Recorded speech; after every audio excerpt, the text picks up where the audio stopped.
香りの文化は世界中にあって、お香を焚くとか香水をつけるとか、そういう文化はもう本当に世界中、そしてもう歴史のずっと昔からあるんですけれども、それをいろいろな和歌とか物語に結びつけて遊びのような形にしてしまったのは日本の香道だけだと思うんですね。そういう面ではとても珍しくて貴重だと思ってます。香木に対する敬意の念っていうんですかね、敬う心が香道にはずっと底辺にあるんだと思うんですね。非常に貴重品で珍しいものなんだと、大切に使いなさいというような心はずっとあるんだと。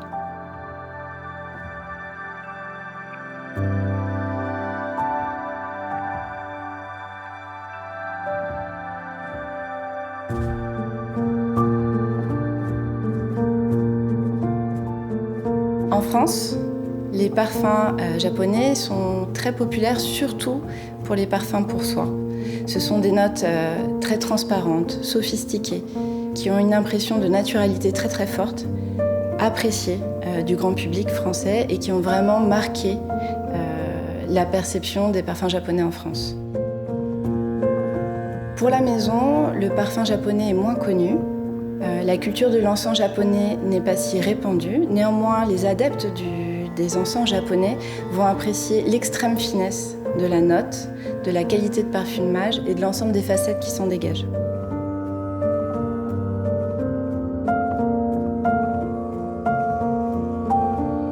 Les différences portent aussi sur l'usage du parfum et le rituel qui accompagne.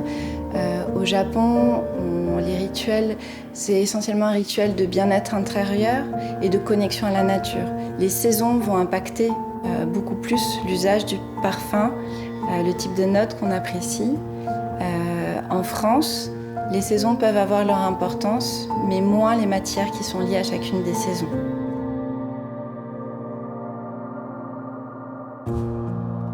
On peut imaginer qu'à l'exemple du monde de la musique,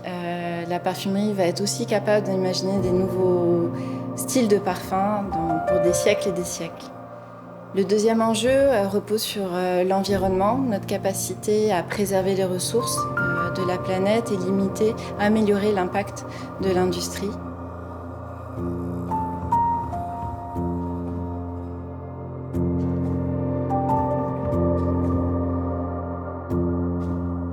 香りを作っていく上で最も大事なことっていうのを自分の中でもう一度整理してみましたらね、やっぱりどんな香りを作るのか、テーマをしっかり形にするっていうことがとっても一つ大事なことかなと思うんですよね。自分が香り作りする時のインスピレーションの元になるものっていうのはやっぱり自分の体験とか経験とか、そういったものを紐解くことが結構多いですね。香り作りする時にフックが欲しいんだよねっていう表現をするんですよ。そのフックっていうのは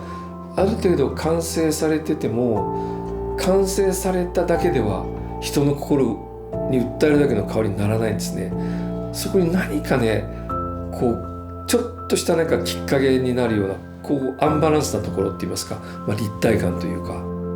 全く真逆のものを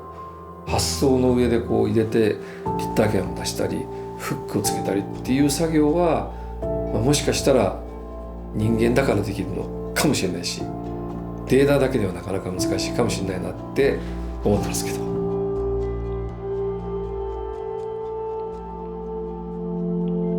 日本人自体がもう一度日本のものを見直していきたいっていうよ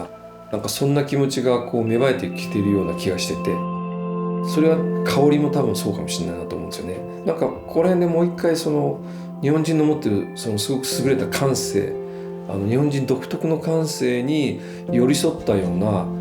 香りっていうのがもっと出てくるかなっていうふうにちょっと思ってまして、それはもしかしたらすごくシンプルな方向に行くかもしれないなと思ってるんですよね。でその上にさらに、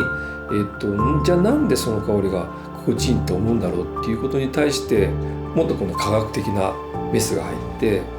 エビデンスが取れてくると、機能性をしっかり兼ね備えたしかも心地よいと思うような香りっていうのをやっぱ今後作っていかなきゃいけないような時代がもうすぐそこに来てるんじゃないかなっていうふうに思ってますね。ですがこれはもうまさにその日本に拠点を置く日本行動ならではやっぱやっていかなきゃいけないような気がしてます今。